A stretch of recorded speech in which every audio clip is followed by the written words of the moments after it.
Fala galera, tudo bem? Eu sou seu professor de Direito Constitucional, meu nome é Frederico Alves Melo, eu sou perito papiloscopista da Polícia Civil do Estado do Rio de Janeiro. Atualmente, estou aprovado para delegado de Polícia Federal e delegado do Estado de São Paulo. Já integro a casa, a Polícia Civil do Estado do Rio de Janeiro, há cerca de 4 anos. Antes de ser perito papiloscopista, eu fui oficial de cartório por 3 anos. Beleza? Antes da gente começar esse bate-papo da nossa matéria, eu que, como coordenador do curso, queria fazer um apanhado geral do que a gente vai encontrar. Beleza? O cargo de inspetor de polícia, hoje, encontra-se com 597 vagas autorizadas para o concurso. No entanto, a gente sabe que não irá se limitar a isso. Por quê? A Polícia Civil encontra-se com a sua área de direitos humanos, de recursos humanos totalmente defasada. Então, como ocorreu em 2011 no concurso de inspetor, em 2013 no concurso de oficial de cartório, em 2014 no concurso de papiloscopista policial, todos os aprovados foram chamados. Beleza?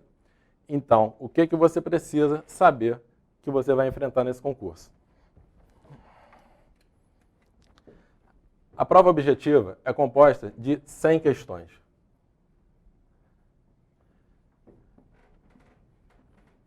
Dessas 100 questões, 30 são de português, 20 de informática e 50 são matérias jurídicas.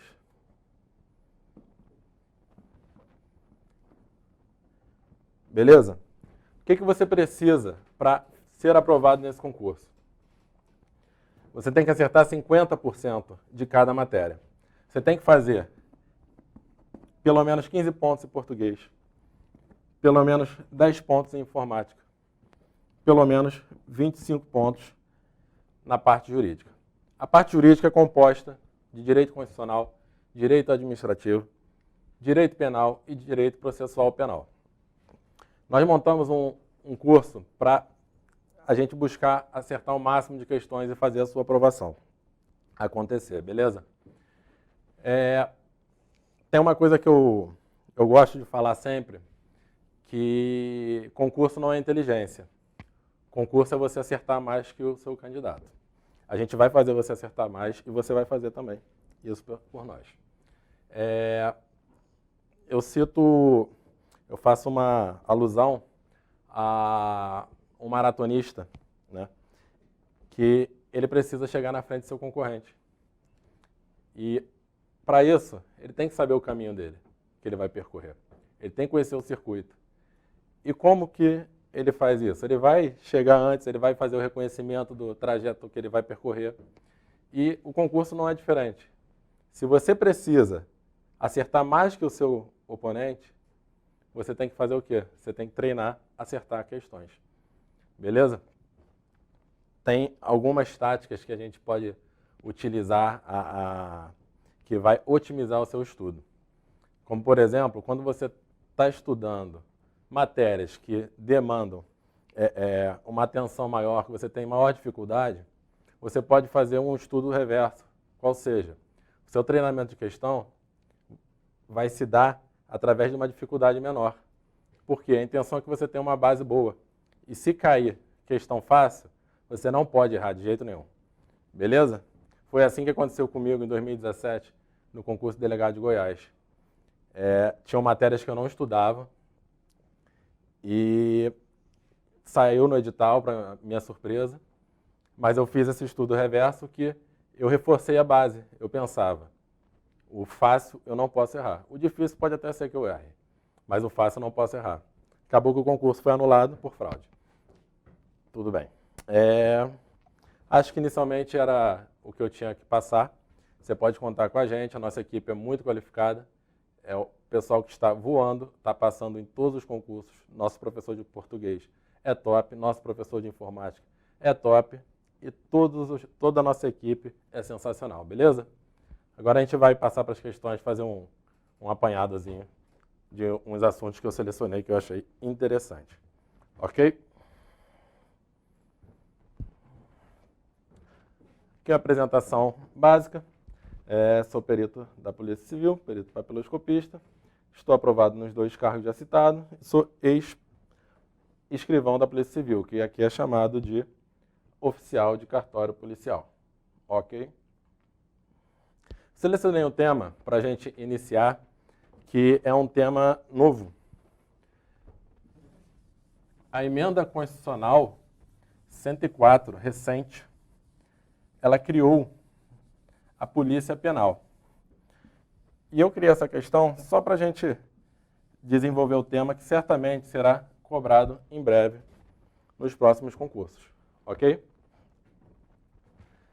Vou ler a questão aqui para vocês. Acerca da Polícia Penal, marque a alternativa correta. Letra A. A Polícia Penal não é órgão de segurança pública, pois não está previsto na Constituição da República. Letra B. A Polícia Penal pode ter amplitude federal, estadual e municipal. Letra C. A Polícia Penal é órgão de segurança pública, estando previsto expressamente no rol do artigo 144 da Constituição Federal. O artigo 144 da Constituição da República traz um rol taxativo de órgãos de segurança pública. Letra D. A Polícia Penal não possui porte de arma de fogo. Então, retomando, a emenda constitucional 104, ela veio alterar o rol do artigo 144, que trata da segurança pública. Quando a gente diz que um rol é taxativo, o que a gente quer dizer? Que o rol que está aqui do 144 só pode ser considerado órgão de segurança pública se ele estiver expressamente aqui na Constituição Federal. Se ele não estiver aqui, pode falar o que for, ele não é órgão de segurança pública. E a emenda 104, ela trouxe essa novidade aqui, na letra F, que foi a criação das polícias penais federal, estadual e distrital. Ok? Primeira observação, não existe polícia penal em âmbito municipal. Não cabe ao município cuidar de sistema carcerário. Mas o que é a Polícia Penal? A Polícia Penal nada mais é do que a transformação dos cargos de agente penitenciário em cargo de polícia penal. Mudou a nomenclatura. Mas não é só a nomenclatura. Tem um porquê dessa mudança, certo? O nosso sistema carcerário, ele também encontra-se defasado, ele encontra-se em fase de ruína, que permite que as organizações criminosas continuem atuando e comandando os crimes de dentro das cadeias. Então, a ideia é que, em âmbito federal, em âmbito estadual, em âmbito distrital, tenha um mínimo de uniformidade para que possa ser combatido esses líderes de facções que seguem comandando de dentro das cadeias. Beleza? Essa é a primeira observação. As polícias penais vinculadas ao órgão administrador do sistema penal da unidade federativa que pertencem, cabe a segurança dos estabelecimentos penais. Mas a quem compete organizar e manter a polícia penal? Como eu citei, ela pode ter 3 âmbitos. A polícia penal pode ter um âmbito federal, estadual e distrital. Beleza? A quem compete organizar e manter cada uma?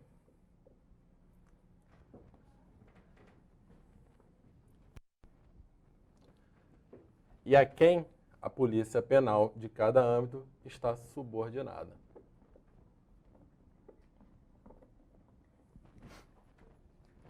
Ok?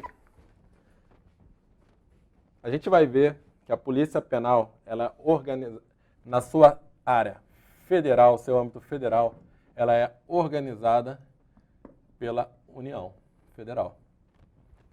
E ela vai ser subordinada ao chefe do Poder Executivo de âmbito federal, que é o presidente da República.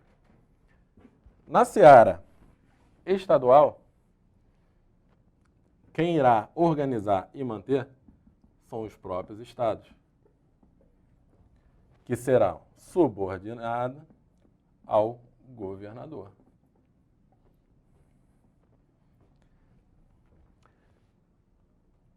Porém, na seara distrital tem uma diferença. Por quê?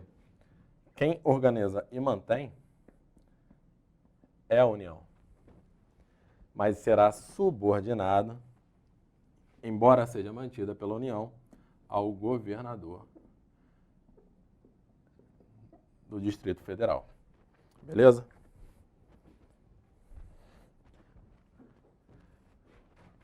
Olha a alteração que foi feita no artigo 21 da Constituição. Compete à União organizar e manter a Polícia Civil, a Polícia Penal, a Polícia Militar e o Corpo de Bombeiros Militar do Distrito Federal. Ok? No artigo 32, que trata do Distrito Federal, diz no parágrafo 4º, alterado também pela emenda 104, que a lei federal disporá sobre a utilização pelo governo do Distrito Federal da Polícia Civil, da Polícia Penal, da Polícia Militar e do Corpo de Bombeiros Militar. Ok? Então, voltando à questão, a resposta qual seria?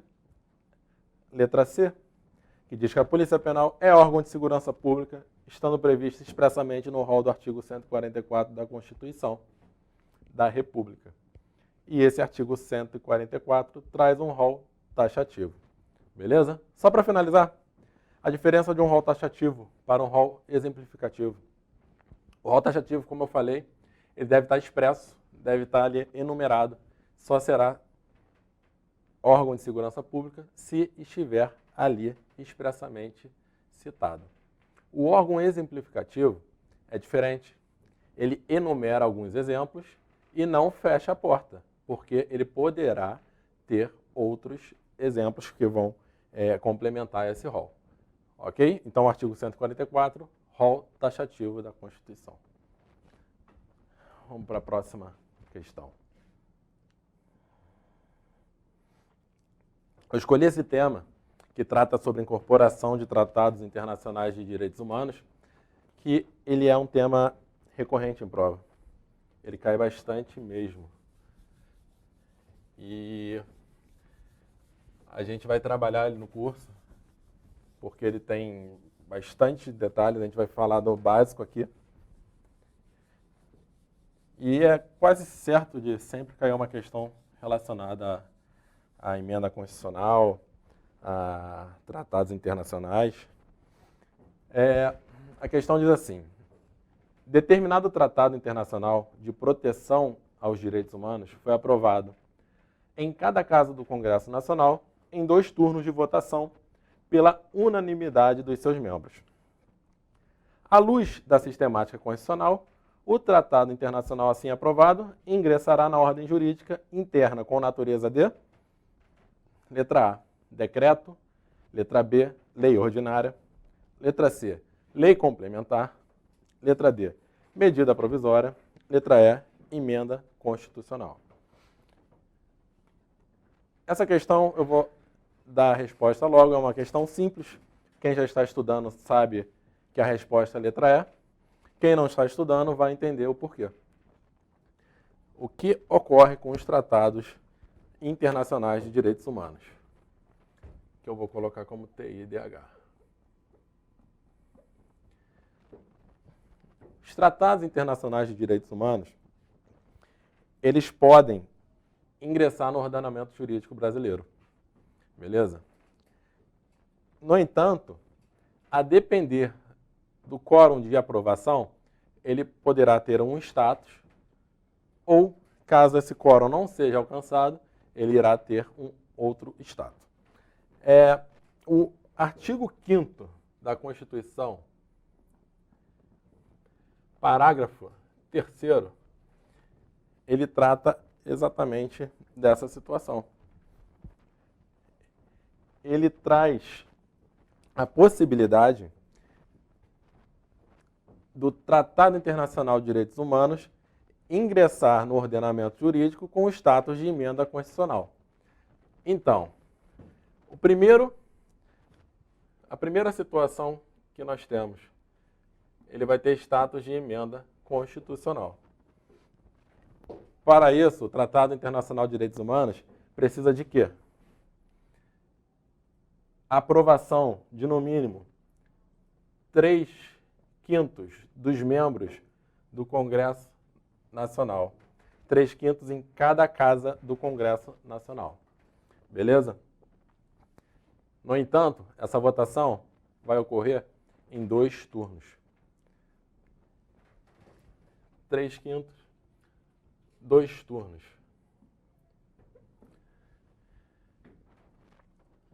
Em assim ocorrendo, ele terá o status de emenda constitucional. É uma curiosidade que o Supremo Tribunal Federal já se manifestou, é no sentido que esses turnos, eles podem se dar no mesmo dia. Já houve discussão se deveria respeitar um determinado prazo, mas o Supremo disse que não há óbice, não há impedimento para que a votação ocorra no mesmo dia. Ok? Qual a importância do Tratado Internacional ser equiparado a uma emenda constitucional? Quando o tratado ele fica equiparado a uma emenda constitucional, ele ingressa no ordenamento e passa a integrar o bloco de constitucionalidade. E o que é o bloco de constitucionalidade? Galera, controle de constitucionalidade, ele nada mais é do que uma análise de compatibilidade das normas infralegais em relação à Constituição. Beleza? E quando a gente fala de bloco de constitucionalidade, você está dizendo que o Tratado Internacional de Direitos Humanos ele pode ser parâmetro para ser analisado conforme o controle de constitucionalidade. Ou seja, caso uma lei infraconstitucional venha contrariar um Tratado Internacional de Direitos Humanos que foi aprovado e possui status de emenda constitucional, ele poderá sofrer o controle de constitucionalidade. Ok? Isso é uma questão recorrente, batida, e que a gente vai aprofundar bastante. Controle de constitucionalidade cai bastante em concurso. É praticamente impossível não ter uma prova de direito constitucional que não trate do tema. Voltando, nós temos a segunda possibilidade de status, que é o status chamado de supralegal.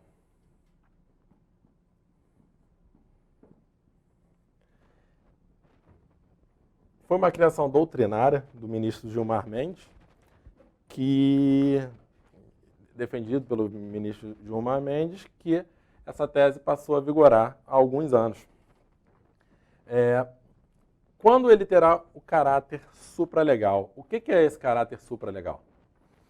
Galera, quem nunca ouviu falar na pirâmide de Kelsen, é uma forma de demonstrar que a Constituição ela está aqui em cima. E ela irradia por todos os sentidos. Abaixo dela, temos as normas que decorrem diretamente dela, como as previstas no artigo 59 da Constituição. E abaixo, os atos infraconstitucionais que decorrem dessas normas daqui. Beleza? O caráter supralegal seria isso aqui. Ó. É uma criação que, já que não foi atingido o status de emenda constitucional, ele não seria equiparado às leis, aos atos normativos. ele seria superior a eles. Ou seja, ele estaria acima das leis e abaixo da Constituição. Assim, essas normas aqui também devem observância ao Tratado Internacional que possui status de supralegalidade. Ok? Esse status será atingido quando a aprovação se der por menos de 3/5. Lembrando, 3/5 possui status de emenda constitucional.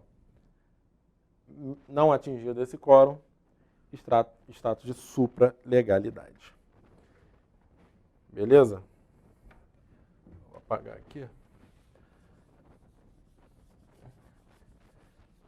Se esse tratado internacional não versar sobre direitos humanos e for aprovado para ingressar no ordenamento, esse tratado internacional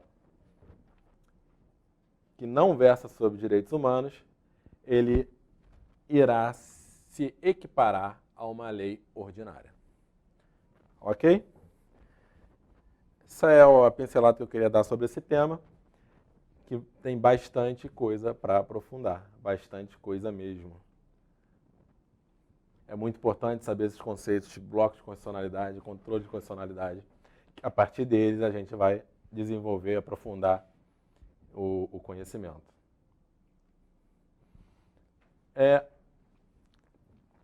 Eu peguei uma questão relacionada à classificação da Constituição, que também é tema recorrente e as pessoas costumam ter alguma dificuldade, né?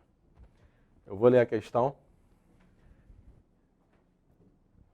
Após um golpe de Estado, o líder do movimento armado vitorioso solicitou que uma comissão de apoiadores, sob sua orientação, elaborasse um projeto de Constituição, o qual foi submetido a plebiscito popular, sendo, ao final, aprovado e publicado com força normativa. Essa Constituição dispôs que parte de suas normas exigiria a observância de um processo legislativo mais rigoroso para sua alteração, com quórum qualificado, para iniciativa e aprovação, enquanto a outra parte poderia ser alterada conforme processo legislativo da lei ordinária. Essa Constituição deve ser classificada como: letra A, outorgada e rígida; letra B, popular e dogmática; letra C, bonapartista e flexível; letra D, cesarista e semirrígida; letra E, promulgada e analítica.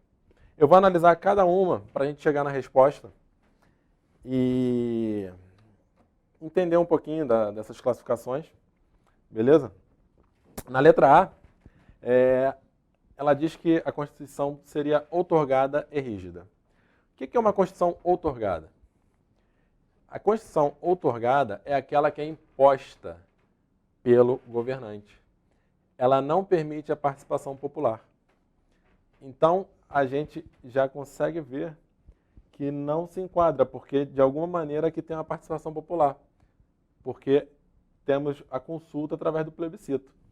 Beleza? Outorgada e rígida. O que é a Constituição rígida? Uma Constituição, ela é feita para organizar o Estado. Assim, para não tornar uma bagunça, ela deve observar alguns requisitos para a sua alteração. Imagina se alterar a Constituição fosse uma coisa simples, né? Já é complicado da maneira que a gente se encontra hoje. Imagina se tivesse mais facilidade. Então, quando fala que a Constituição é rígida, é que existe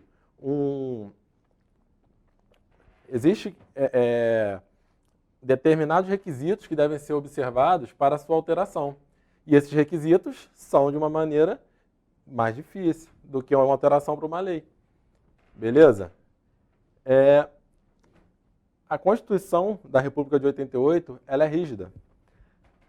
E a Constituição dessa questão, ela tem uma parte rígida. Você pode ver que essa Constituição dispôs que parte de suas normas exigiria um processo legislativo mais rigoroso.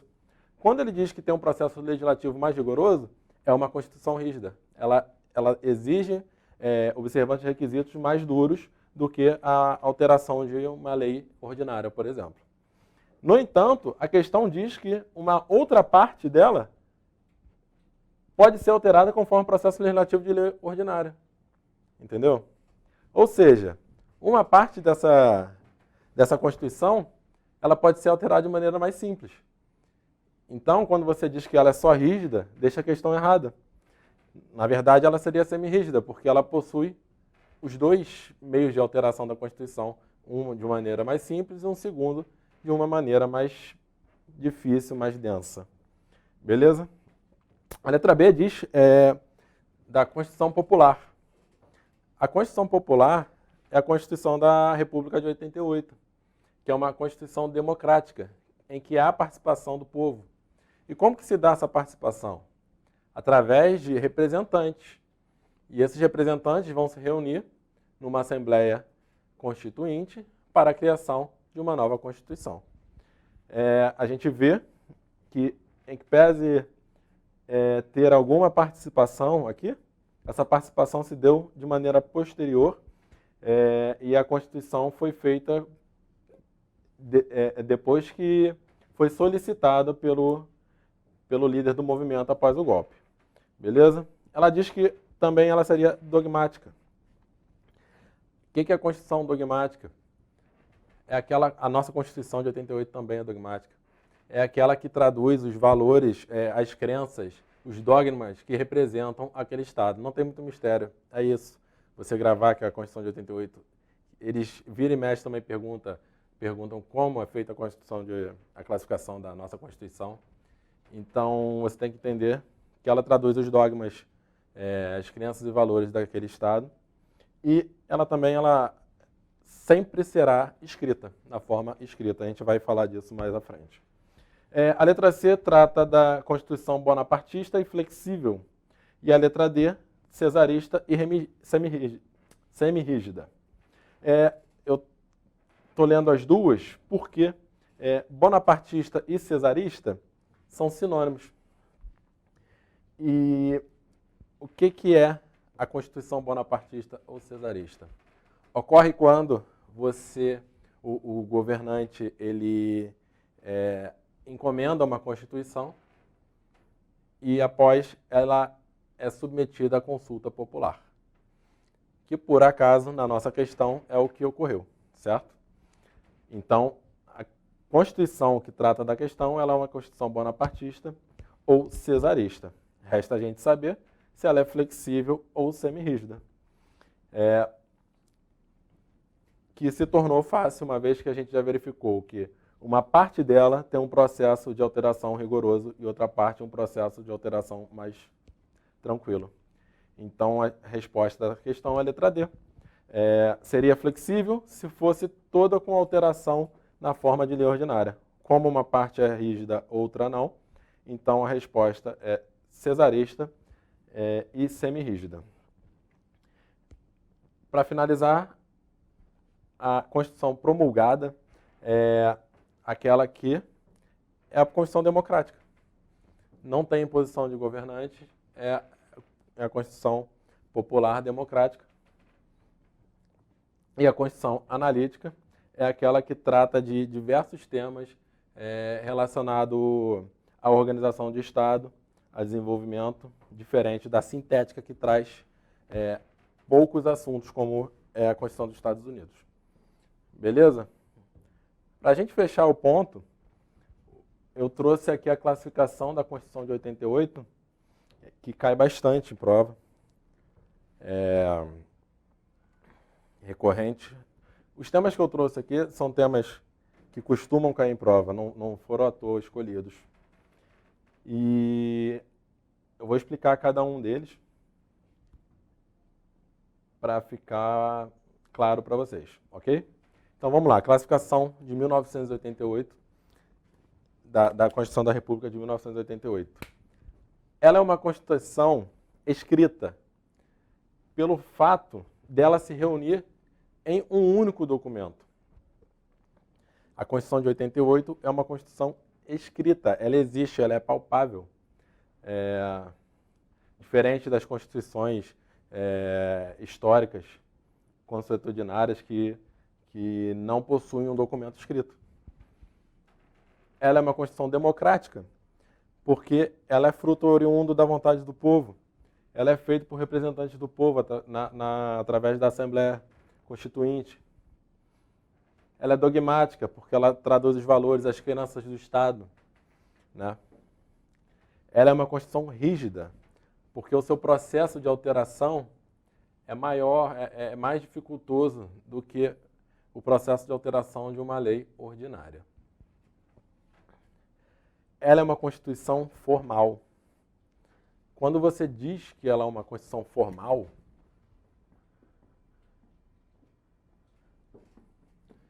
você não pode confundir com a Constituição material. A Constituição formal, tudo que está presente naquele único documento que representa a Constituição é tido como Constituição. Não se analisa o conteúdo. Se você verificar o artigo 242 da Constituição, você vai ver que trata do Colégio Pedro II. Não tem um valor constitucional, não tem conteúdo valorativo, né, de direito constitucional, mas está lá na Constituição, é parte da Constituição. A Constituição é formal. A Constituição material, essa diferenciação costuma cair bastante também,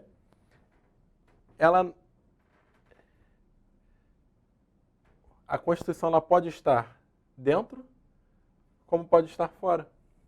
Por quê? Você analisa o conteúdo da matéria. Você não analisa onde ela se encontra. Entendeu? Então, por exemplo, se a Constituição fosse material, esse artigo 242, que trata do Colégio Pedro II, não seria tido como Constituição, teria valor de lei ordinária, independente dela estar presente na Constituição. Beleza? É uma Constituição analítica, já foi citada anteriormente. É uma Constituição dirigente. Por que diz que a Constituição da República de 88 é dirigente? O termo é óbvio, né? Porque ela dirige para algum lugar. Mas a Constituição ela é permeada de objetivos que ela faz com que o legislador, faz com que o representante do povo, ele busque alcançar esses objetivos. Você vê que a Constituição ela é permeada de direitos sociais, direitos fundamentais, tem diversos objetivos a serem alcançados. Ou seja, quando você diz que temos uma Constituição dirigente, você está dando um viés de futuro. Existem outras classificações que tratam ela com viés de passado, como Constituição Garantia, com viés de presente, como a Constituição Balanço. Mas a nossa não é com viés de passado, nem viés de presente. Ela é viés de futuro. No nosso curso a gente vai tratar de outras classificações, essas são as mais simples, mais básicas. E para se vier na prova, a gente vai arrebentar, acertar sem piscar. Ela é uma Constituição principiológica. A Constituição ela pode ser predominantemente feita de regras, como pode ter sido baseada predominantemente em princípios. A nossa Constituição ela é principiológica porque predominam os princípios sobre as regras. Ok? Por fim, a Constituição de 88 ela é uma Constituição expansiva. Quando você diz que ela é uma Constituição expansiva, você está tratando com o quê? A Constituição de 88 ela trouxe novos valores que não eram abarcados nas constituições anteriores. Ela traz mais direitos, ela traz mais garantias, traz mais objetivos. Por isso, disse que a Constituição de 88 é uma Constituição expansiva. Beleza, moçada? Galera, eu vou fechar aqui a nossa pequena explanação e espero que a gente possa junto estar trabalhando, buscando o nosso objetivo, que é a sua aprovação. Você pode contar conosco, nós todos temos o mesmo pensamento, o português, a informática, o penal, o processo penal, o constitucional, o administrativo. A gente está aqui para se ajudar, para te ajudar, que a gente precisa com que você seja aprovado. Você pode ter certeza que da nossa parte não irá faltar disposição, não irá faltar o auxílio, a ajuda. Não entendeu alguma coisa? Eu sei que tem gente que não é formada em direito, eu sei que tem gente que está muito tempo sem estudar, mas isso não é dificuldade nenhuma. Tem uma máxima que diz o tempo que você tem até a prova, a gente não sabe quando vai ser a prova, o tempo se doa igualmente para todos. Então, você tem o mesmo tempo da pessoa que vai passar em primeiro lugar. Tá bom? Um pouquinho de disciplina, um pouquinho de orientação e muita disposição para estudar. Beleza? Feliz 2020 para todos e vamos buscar a sua aprovação. Um abraço, conte conosco do MCA Concursos.